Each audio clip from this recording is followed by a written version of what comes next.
주요 사건 사고를 예리한 시선으로 들여다보는 시간입니다. 엄단 선생, 승재현 한국형사법무정책연구원 선임연구위원과 함께합니다. 어서 오십시오. 네, 안녕하십니까? 네, 네. 저희 스토킹범에 관련된 사건부터 좀 얘기를 해보겠습니다. 지난달에 있었던 사건이었어요. 네. 30대 남성이 전 연인을 스토킹을 하고 살해한 사건이 있었고 저희 이 시간에도 좀 나눴었습니다. 예, 이 남성이 구속된 상태로 재판에 넘겨졌어요.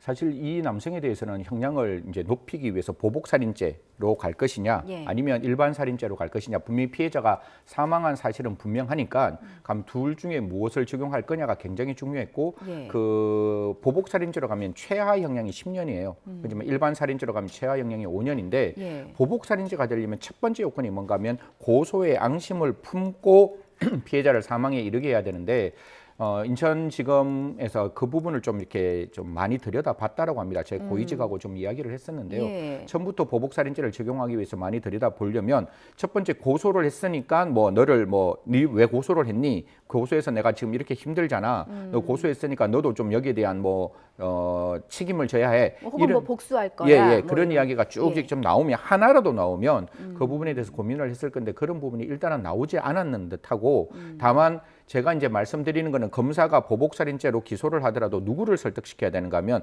법원을 설득시켜야 되잖아요.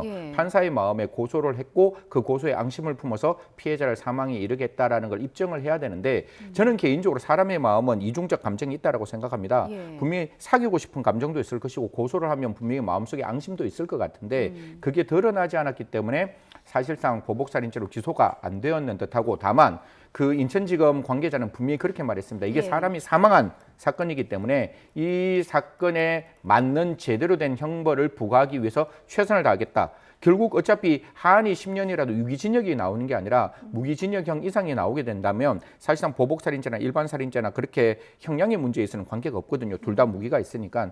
그런데 지금 봐는 이 사건은 분명히 제가 봤을 때 정말 제대로 형량이 나오게끔 만든다면 무기징역형도 나올 수 있으니까요. 그 부분에 대해서는 조금 살펴볼 수가 있고 5년 이상, 10년 이상이니까 5년 이상, 10년 이상 위에 최고 상한이 30년. 근데 어머니도 다치셨으니까 한 45년까지 나올 수 있으니까 적어도 10년 이상의 형량만 나온다면 보복살인죄가 아니더라도 그 사람이 책임에 맞는 형량이 나올 수 있을 것이다. 이런 말씀 드리겠습니다. 일단 그 스토킹한 남성 전 여자친구를 살해한 남성은 송치당시 혐의 살인죄로 지금 구속 기소가 된 상황이다라고 정리를 하겠고요.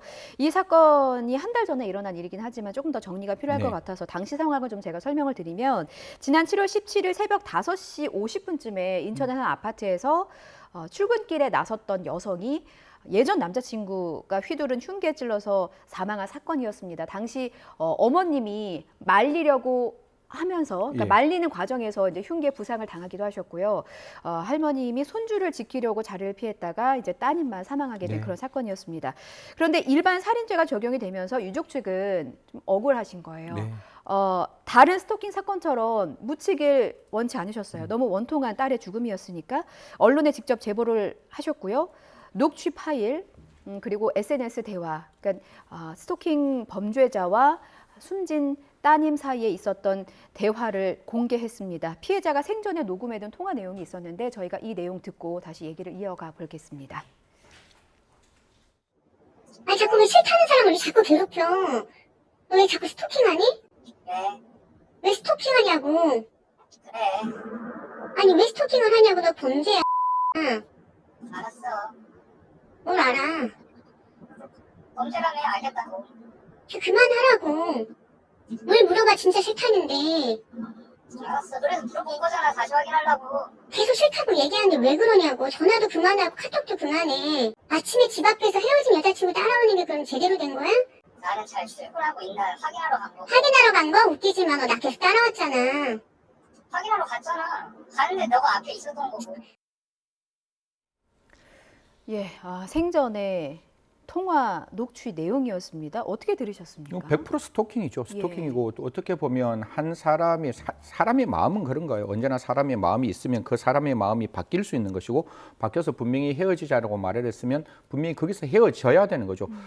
제가 갖고 있는 가장 대한민국에서 필요한 게 안전하게 헤어질 수 있는 권리를 국가는 보장해야 된다고 생각합니다. 그래서 예. 이런 상황에서 스토킹이 만들어지면 피해자의 안전을 지키기 위해서 우리는 수많은 과정의 내용들을 스토킹 처벌법에 넣었고 그게 부족해서 두 가지를 저희들이 더 집어넣었는데요. 다들 아시겠지만 첫 번째 이런 경우에 있어서 가해자와 피해자가 반드시 분리되어야 하잖아요.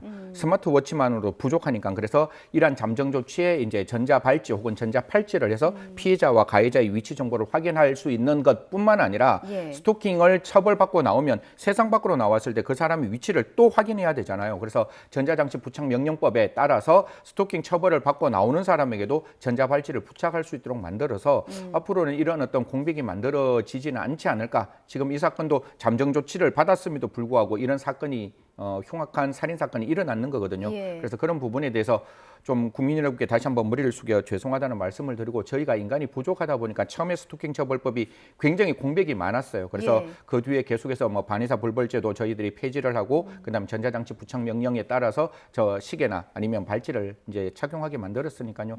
조금 더 피해자의 생명을 지키기 위해서 국가가 해야 될 일이 무엇인지를 저도 고민하고 법무부도 고민하고 그렇게 해서 조금 더 안전한 사회를 만들 수 있도록 최선을 다하겠다는 말씀드리겠습니다. 예. 지금 저희가 그 승현님 말씀하시면서 그 메신저 대화 내용도 제가 화면으로 보내드렸는데 잘 보이지 않아서 제가 좀 요약만 해드릴게요. 일단 피해자께서는 스토킹이 맞다 계속해서 주장을 하고 있고 가해자의 경우는 기회를 달라고 비는 것뿐이다. 이렇게 애원하며 매달린 적이 없다. 한 번 더 받아줘라. 이런 식으로 계속 이제 그 피의자 측에게 애원하는 상황이에요. 그런데 저희가 앞서 대화도 나눴습니다만 출근길에 계속 따라가고 피해자 측에 따르면 출근길 1시간 내내 따라오고 헤어졌는데도 SNS에 두 사람이 연애할 당시에 그 사진들을 계속 올리면서 이제 이별을 받아들이지 않았던 상황이었거든요. 유족 측이 제시한 이런 증거들, 녹취나 메신저 대화 그리고 SNS에 올렸던 그런 게시물들이 1심의 증거로 반영이 될지 이 부분이 좀 이건 궁금합니다. 100% 증거가 반영이 되고 예. 이거는 이미 살인죄잖아요. 살인죄이기 때문에 사실상 피해자가 사망하고 난 다음에 이 부분도 유족께 너무 죄송스러운데 저희들이 생명을 지켰어야죠. 생명을 지켜야 되고 스토킹에 이런 어떤 정황이 보였으면 국가는 목숨 걸고 피해자를 지켰어야 됨에도 불구하고 예. 지키지 못한 상황에서 가해자에게 얼마만큼의 형량을 부여할 것이냐를 우리가 사후적으로 고민하는 이 상황이 저는 너무나 가슴이 답답하고 먹먹한 상황이고 지금 이 정도의 어떤 스토킹 모습이 보였다면 분명히 구속도 했어야 되고 그다음 잠정 조치 중에 2개월 저는 모르겠습니다. 법원 판사님들을 저는 비난하고 싶은 생각이 없어요. 법원 판사님들은 여러 가지 어떤 상황을 판단하다 보면 구속이나 잠정 조치하기가 어렵다는 건 알지만 예. 이게 제가 말씀드리지만 1980년대에서 90년대 초반은 국가가 피해자였어요. 그러니까 그 피의자밖에 존재하지 않았으니까 국가를 피해자로 보고 피해자를 보호한다 이 생각이 나오지 않지만 2023년 이런 사건들은 피해자가 분명히 존재하고 그 피해자가 우리 국민이잖아요. 그 국민이 어떠한 이유도 없이 지금 이런 스토킹은 그런 거예요.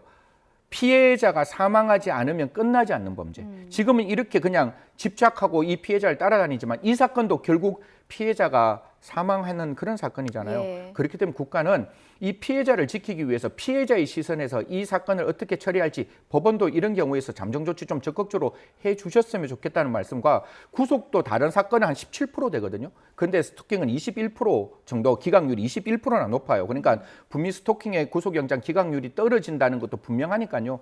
이런 부분에 있어서 분명히 재범의 위험성과 피해자의 위해의 우려가 분명히 구속 사유의 하나라면 피해자 시선에서 구속영장도 적극적으로 발부되었으면 어떨까 그렇게 말씀드리겠습니다. 예. 어머님도 다치셨다. 앞서 저희가 네. 짚어드렸습니다. 흉계 양손을 크게 다치셨고 이 부분에 대해서는 특수상해 혐의로 기소가 된 상태예요. 그런데 저희가 좀 모자이크 처리를 했습니다만 어머니 손과 몸에 난 흉기 상처가 사실 한두 곳이 아니었고 굉장히 심각해 보이는 상처들도 많으셨어요.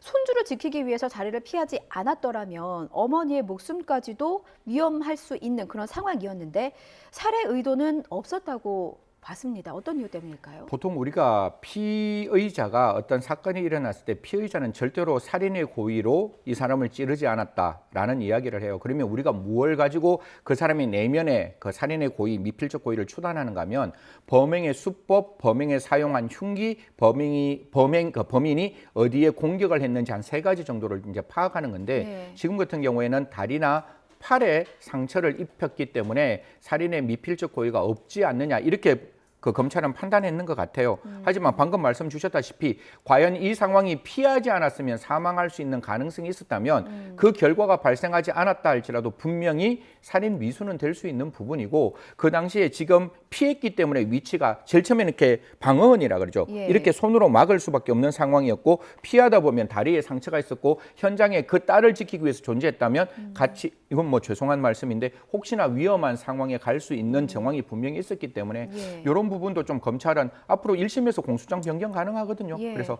그런 부분도 조금 더 지켜봤으면 어떨까. 그래서 특수상해 지금 상황은 저도 제가 만약 검사라면 특수상해로 갔을 것 같은데 좀 피해자의 시선을 다시 한번 더 들여다보시고 정말로 그 장소에 있었으면 위험할 수 있는 가능성이 있었다라고 하면 장애미수, 살인의 장애미수를 적용하는 것도 어떨지 한번 조심스럽게 말씀을 올리고 싶다는 말씀드리겠습니다. 예, 한번 지켜보겠습니다. 스마트워치와 관련해서 이제 유족 측의 주장이세요. 이게 저희 이게 언론사에 말씀을 하시면서 스마트워치를 차고 있다가 경찰이 반납을 권유했다라고 표현을 하시더라고요. 이 부분 어떻게 보십니까? 저도 뭐 이 부분에 대해서 경찰이 조금 이야기를 해줬으면 좋겠는데 지금 반론권이 정확히 나오지 않지만 제가 이제 좀 몇 군데를 알아본 바로는 집에 찾아가는 건 맞는 것 같아요. 경찰이 피해자 집에 찾아갔고 그때는 뭐 스마트워치의 어떤 반납을 권유하지 않았고 이거는 모르겠습니다. 그 유족 측에서 혹시나 제가 잘못 알 수 있으니까요. 잘못 알았다면 그 부분에 대해서는 다시 한번 우리 YTN에게 말씀해 주시고 경찰에게 다시 한번 이 부분에 대해서 따끔한 질책을 했으면 좋겠는데 경찰의 입장에서는 그 피해자가 와서 직접 그 스마트워치를 반납했다 이런 이야기도 나오고 있어요. 그런데 직접 반납을 했건 반납을 요구하지 않았건 이게 잠정조치면 잠정조치 기간이 있어요. 예. 제가 알기로는 이게 8월 9일까지인가 그렇게 제가 알고 있는데 그럼 잠정조치를 받는 그 기간 동안은 100m 접근 금지를 해야 되고 그다음에 무엇이 필요한가 하면 SNS에 문자도 하지 말라고 그렇게 나와 있는 상황이라면 잠정조치 기간이 끝날 때까지는 스마트워치 주는 것 저는 필요하다고 봐요. 대한민국에 스마트워치 적으면 사세요. 그리고 피해자 지키는 게 우선이지 무슨 여기에 예산 문제가 개입될 수 있는지는 저는 정말 알 수 없다는 생각이 들어서 예. 경찰청에서도 혹시 이 부분이 필요하면 적극적으로 국회에 요청하셔가지고 국민의 생명 지키는 그 스마트워치 다른 예산 좀 줄이고 그 분명히 숫자 좀 늘려가지고 충분하고 완전하고 넉넉하게 피해자 생명을 보호하는 게 국가가 가지고 있는 제1의 책무가 아닌가라는 말씀을 드리고 싶어서 반납하고 반납 안 하고의 문제가 아니라 저는 제가 국가면 반납하지 마세요라고 이야기했을 거예요. 이 시간까지는 반납하지 마세요라고 했을 건데 왜 이게 자진 반납하게 되었는지 그 부분에 대해서는 아니면 그걸 반납하라고 요구했는지 굉장히 마음이 아쉽다. 다시 한번 말씀드리지만 국가는 제발 지켜야 되는 생명 꼭 좀 지켜줬으면 좋겠다는 말씀 드리겠습니다. 예. 옛 연인의 집 앞에서 출근길에 기다리다가 연인을 살해하고 연인의 어머님, 옛 연인의 어머님도 상해한 이 남성 살인죄로 구속 기소됐습니다. 1심 재판 저희 한번 기다려 보죠. 다음 주제로 넘어가서요. 주말 사이 굉장히 화제가 됐는데 비키니 수영복 차림으로 거리를 활보하는 사람들의 사진이 좀 찍혔어요. 근데 이게 그 어떤 보도 자료 외에도 사람들이 찍어서 지인들에게 막 보내는 이런 인증샷들이 참 많았거든요. 유튜버 때문이라고 하는데 홍대 거리를 활보했던 그 당시의 사진입니다.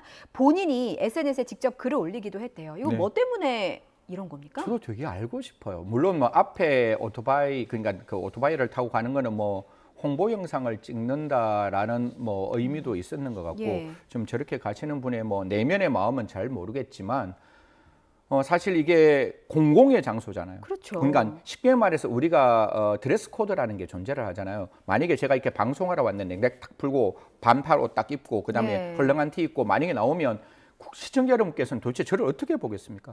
그러니까 그 장소에 그 사람이 필요한 복장과 그 장소에서 그 행위를 할 때 요구되는 복장이 있잖아요.